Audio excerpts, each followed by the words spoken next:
तब्बल आठवडाभराच्या विश्रांतीनंतर रविवारी जिल्ह्यात बहुतांशी भागात पावसाचं पुनरागमन झालंय। या पावसामुळे जिल्ह्यातील पिकांना पाणी मिळाल्याने दिलासा मिळाला असून शेतकऱ्यांमध्ये समाधानाचं वातावरण आहे। चांदोली धरण क्षेत्रातही चांगला पाऊस होतोय। शिराळा तालुक्यात सर्वाधिक 6.5 मिलीमीटर पावसाची नोंद झाली आहे।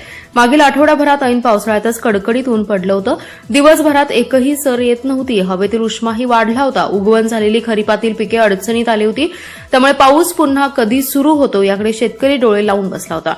धरणातही अजून पुरेसा साठा न झाल्याने त्याची चिंता वाढली होती। नदीत पाणी होतं परंतु वीज कनेक्शन बंद असल्याने पिकांना पाणी देता येत नव्हतं। त्यामुळे शेतकऱ्यांची विचित्र कोंडी झाली होती। शनिवारपासून जिल्ह्यात 2 दिवसांपासून ढगाळ वातावरण होते। काही भागात रिमझिम पाऊस झाला होता। रविवारी सकाळपासून बहुतांशी भागात चांगल्या पावसाने सुरुवात केली। चांदोली आणि कोयना धरण क्षेत्रात चांगला पाऊस होतोय। कोयना धरण क्षेत्रात 24 तासात 85 मिलीमीटर पाऊस झालाय। धरणात 56.55 टीएमसी पाणीसाठा असून धरण 54% भरलंय। चांदोली धरण क्षेत्रात 35 मिलीमीटर पाऊस झालाय। धरणात 22.24 टीएमसी पाणीसाठा असून ते 65% भरलंय। शिराळा तालुक्यातील बहुतांशी भागात दमदार पाऊस सुरू राहिलाय। वाळवा, मिरज, पलूस, कडेगाव या तालुक्यातही दिवसभर पावसाच्या सरी कोसळल्या। या पावसामुळे जिल्ह्यातील पिकांना पाणी मिळाल्याने दिलासा मिळालाय। त्यामुळे शेतकऱ्यांमध्ये समाधानाचं वातावरण आहे।